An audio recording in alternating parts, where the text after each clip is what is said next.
Hello everyone, कैसे हैं आप सभी लोग। आई होप आप सभी बढ़िया होंगे और आपकी पढ़ाई एकदम मस्त तरीके से चल रही होगी। आपकी पढ़ाई को और बूस्ट अप देने के लिए हम आपके सामने एक बहुत शानदार chapter chemical reaction and equation आपके सामने लेकर आ चुके हैं, जिसके अंदर आज हम डील करेंगे केस स्टडी बेस्ड क्वेश्चंस के साथ।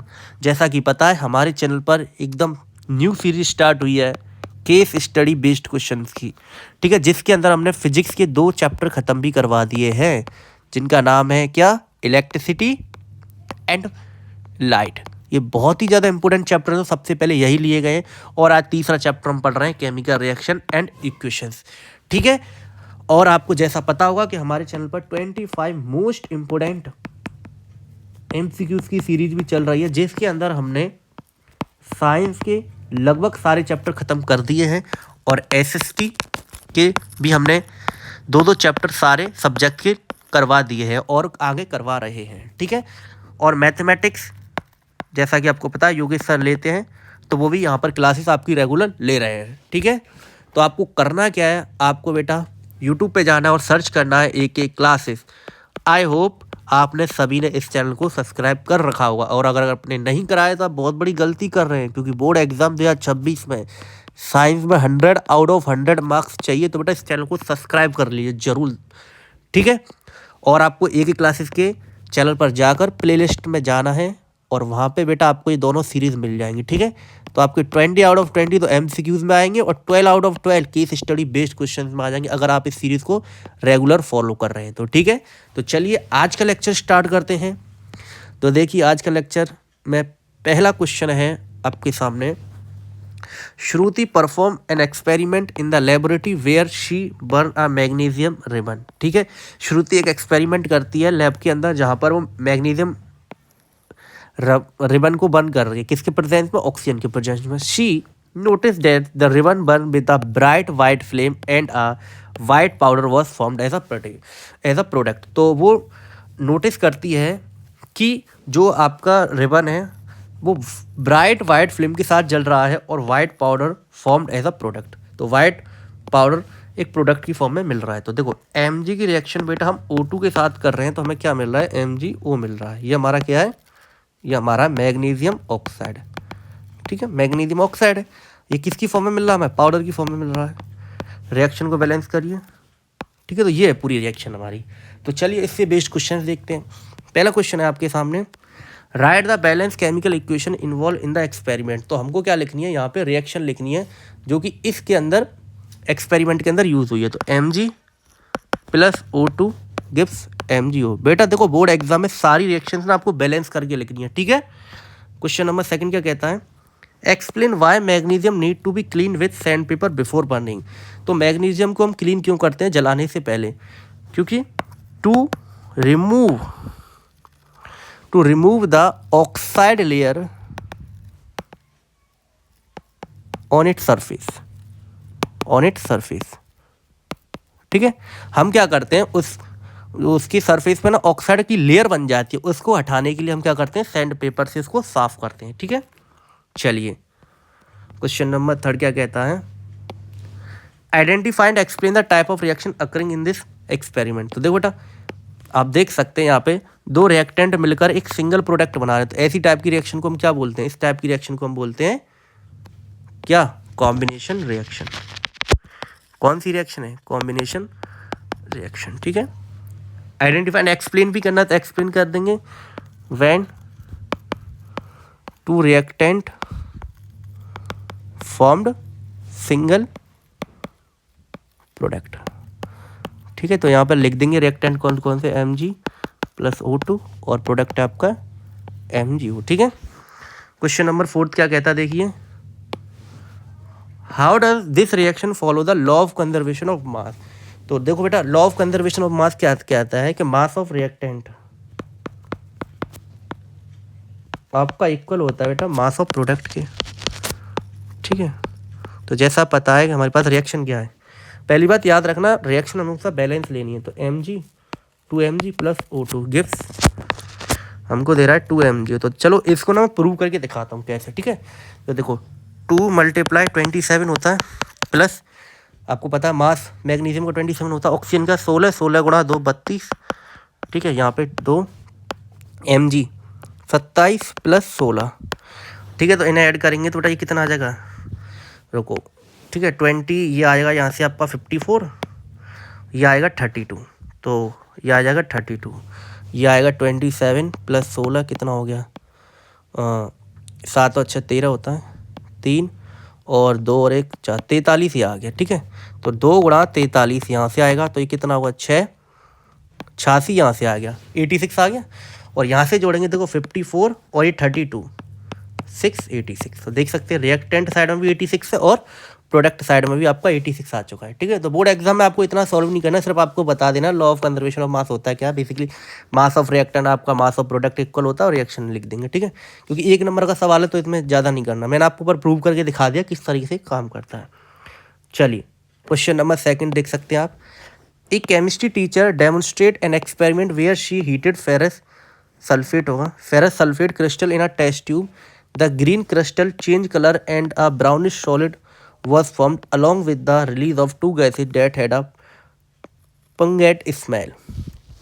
तो देखिए एक केमिस्ट्री टीचर डेमोन्स्ट्रेट कर रही है एक एक्सपेरिमेंट को, ठीक है। वहाँ पर हीटेड करती हूँ फेरस सल्फेट को, तो FeSa4 को हीट कर रही है बेटा in a test tube, the green crystal of change colour, ठीक है, and a brownish solid was form. तो देखो Fe, इसको हीट करने पे हमें क्या मिला, Fe2O3 + SO2 + SO3, तो ये मिलता है हमें, ठीक है। इसको रिएक्शन को बैलेंस करेंगे तो यहाँ पे, तो ये हो गई हमारी बिल्कुल रिएक्शन, ये हमारी 2 गैस हो गई और ये हमारा आयरन का 3rd ऑक्साइड हो गया। तो देखते हैं आगे, right the balance chemical equation, तो अभी लिखी थी 2FeSO4 गिव्स 2 नहीं आएगा यहाँ पे, तो ये हमारा आएगा क्या, Fe2O3 + SO2 + SO3, ठीक है। चलो सेकंड क्या कहता है, name the type of reaction taking place and explain why it is categorized as है। तो बेटा ये आपको पता है कौन सी रिएक्शन है, ये आपकी डिस्प्लेसमेंट रिएक्शन है, सॉरी डिस्प्लेसमेंट थोड़ी है बेटा, ये तो डीकम्पोजिशन रिएक्शन हुई ना आपकी, डीकम्पोजिशन रिएक्शन है। इसमें क्या हो रहा है, आपका रिएक्टेंट फॉर्म्ड 2 और मोर प्रोडक्ट, इसी टाइप की रिएक्शन को तो हम क्या बोलते हैं, डीकम्पोजिशन रिएक्शन बोलते हैं, ठीक है। चलिए आगे चलते हैं क्वेश्चन नंबर 3 की तरफ। What are the name of the gases release, तो इसमें से कौन कौन सी गैस निकली थी, SO2 and SO3, sulphur dioxide और इसका नाम क्या है, सल्फर ट्राइऑक्साइड, ठीक है। Question number 4, give one industrial application of decomposition reaction. तो देखो बेटा हम क्या करते हैं, लाइमस्टोन को क्या कहते हैं, डीकम्पोज करते हैं, लाइमस्टोन को क्या करते हैं, डीकम्पोजिशन करते हैं, इसका क्या बनाने के लिए, सीमेंट बनाने के लिए। तो सीमेंट बनाने के लिए भी इस रिएक्शन का यूज होता है, ठीक है। तो चलिए आगे question number 3, Raj noticed that an old iron gate in his backyard had turned reddish brown after being exposed to air for a long time. So he asked his teacher about this phenomena and she explained it was a chemical reaction called rusting। तो भाई राज एक भाई है, वो notice करते हैं उसका जो घर का पुराना ओल्ड गेट है जो कि बैकयार्ड में लगा हुआ है, उसका कलर रेडिश ब्राउन हो गया है क्योंकि वो एयर के प्रेजेंस में रहता है लॉन्ग टाइम से। तो ही आस्क्ड के टीचर अबाउट द फिनोमेना, तो अपने टीचर से पूछता बताओ ऐसा क्यों हुआ है। तो उनके टीचर बताते हैं कि यहाँ पे केमिकल रिएक्शन हुई है, किसकी, रस्टिंग की हुई है, ठीक है। तो हमें इसी को सॉल्व करना है, बहुत सिंपल सा सवाल है, आई होप आपने ये पहले भी पढ़ा होगा आपके टीचर्स के द्वारा, ठीक है। चलिए तो चलते हैं क्वेश्चन क्या क्या कहते हैं हमसे। What is the chemical formula of rust, तो केमिकल फार्मूला होता है आप जानते हैं Fe2O3.XH2, इसका केमिकल फार्मूला होता है। Right the balance chemical equation for the rusting of iron, तो देखो क्या होगी, Fe किसके प्रेजेंस में रहता है, ऑक्सीजन और मॉइस्ट है, वो क्या होगा आपको, वाटर, ठीक है। तो ये क्या बनाएगा, FeOH2 इसको बैलेंस करना होगा, पहले यहाँ 4 करो, यहाँ बेटा 6 और यहाँ आपका आएगा 4, ठीक है। चलो अभी फिर से रिएक्ट होगी तो 4 सॉरी ये हटा देता हूँ, ठीक है। तो अब इसको फिर से रिएक्ट करेंगे तो क्या आएगा हमारे पास, FeOH2 ये वोल्टराइज को रिएक्ट करने पे हमें मिलता है Fe2O3.XH2O। ठीक है, तो ये हमारी रस्ट बन जाती है इस प्रकार से। ये केमिकल रिएक्शन आपको याद रखनी है। चलिए मूव करते हैं आगे की तरफ। इसको बैलेंस कर लेना, यहाँ पे 2 लिख लेना। ठीक है, चलिए suggest 2 ways to prevent rusting. तो रस्टिंग से बचने के लिए आप क्या कर सकते हैं, पेंट कर सकते हैं, ऑयलिंग कर सकते हैं, या फिर एक गैल्वनाइजेशन वाला प्रोसेस होता है उसको फॉलो कर सकते हैं। तो गैल्वनाइजेशन प्रोसेस में क्या होता है, हम आयरन के ऊपर ना एक प्रोटेक्टिव लेयर लगा देते हैं, किसकी, जिंक की, जिससे वो उसे प्रोटेक्ट करता है रस्टिंग से। ठीक है, how does rusting affect the strength of iron object. तो रस्टिंग से क्या होता है, वीक हो जाता है आपका आयरन और ब्रिटिल हो जाता है। ठीक है, तो याद रखना है, ब्रिटिल हो जाता है और वीक हो जाता है आयरन। ठीक है, चलिए मूव करते हैं क्वेश्चन नंबर 3 की तरफ। और क्वेश्चन नंबर 3 हमसे क्या कहता है, in a chemistry practical Mansi mix solution of barium chloride and sodium sulphate in a test tube she observe the formation of white precipitate in the solution. ठीक है, तो देखो मानसी जी ने PaCl2 को मिक्स किया किसके साथ, Na2SO4 के साथ, तो उन्हें मिल जाता है यहाँ से BaCl2 प्लस, अरे भैया ये क्यों मिलेगा, ये तो कुछ भी लिख रहे हैं। तो यहाँ से मिलेगा उन्हें क्या, यहाँ से मिलेगा BaSO4 प्लस NaCl मिल जाएगा। ठीक है, चलो तो ये आपका क्या है, ये आपका वाइट पाउडर है, यही तो आपका PPT है, वाइट PPT, सॉरी पाउडर नहीं, वाइट PPT मतलब प्रेसिपिटेट। ठीक है, चलिए तो कहता क्या है इसमें, right the balance chemical equation for the reaction. तो ये अभी लिखी थी हमने, देखो ये रेखी तो है, तो क्या हो जाएगा BaCl2 प्लस Na2SO4, तो ये क्या देगा हमें, BaSO4 प्लस NaCl। तो यहाँ पे 2 लगा दो क्योंकि 2 यहाँ पे Na है और 2 Cl यहाँ पर है। ठीक है, बैलेंस हो गई। तो क्वेश्चन नंबर 2 कहता है what is the white precipitate form. तो आपका ये बना तो BaSO4, तो BaSO4 बन जाएगा। ठीक है, यही तो आपका वाइट PPT था। ठीक है, चलिए क्वेश्चन नंबर 3 की तरफ चलते हैं। What type of reaction is this, justify your answer. तो बेटा आप देख सकते हैं कौन सी रिएक्शन है, देखो ये आपकी डबल डिस्प्लेसमेंट रिएक्शन दिख रही है कि नहीं आपको।